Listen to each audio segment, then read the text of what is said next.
Welcome back. We're continuing the story of the characteristics of the well-living workplace. And I'm going to read you number 2 now, which is listening-based management. That's what we're going to take a look at. As managers motivate and coordinate others in their work, they are listening to how best to advance and to sustain them. So this listening is a really important piece of managing and leading, actually. And a little bit later in the modules, you will learn about listening. But let's just, for the sake of this presentation right now, listening is, if you think about 2 ears, 1 mouth, it's very simple from that perspective. But when you're managing, what you're doing is you're making sure that the systems are working for people in the well-living workplace, that the systems are intact, they're doing what it is that they're supposed to do. Now, what's happening is that the managers, what they're setting up is to motivate and coordinate people in the work that they're actually doing. So they're setting up ways that people can get the rewards to work with, but they're also making sure that everything is in its place that needs to get done, because if you got to go scrambling for things, then you're not really coordinating what's going on in your well-living workplace.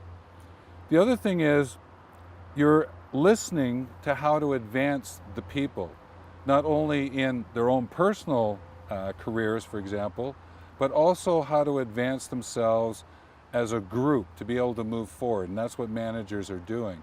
So if you're a solopreneur and you're just working with yourself, then there's still a management that has to happen in your organization. Just as if you have staff, or you may have a group of people that you're working with from around the world, then you have to manage them. You have to make sure that systems are in place.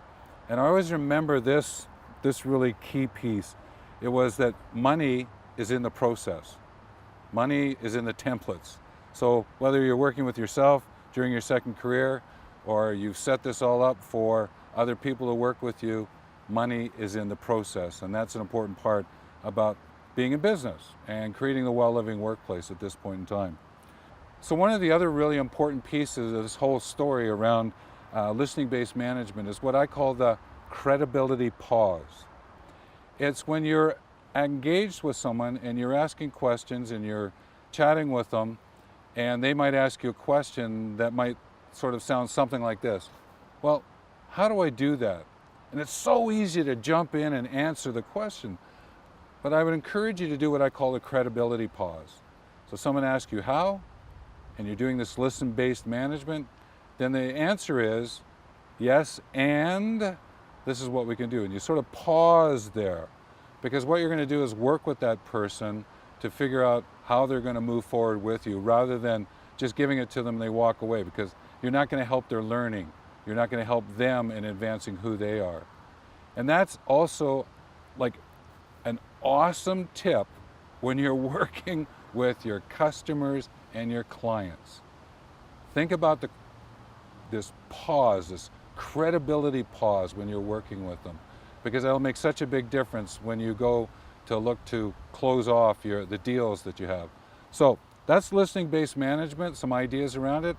I encourage you to find maybe 3 really solid tips out of there, write them down on a piece of paper so that you have them to work with later.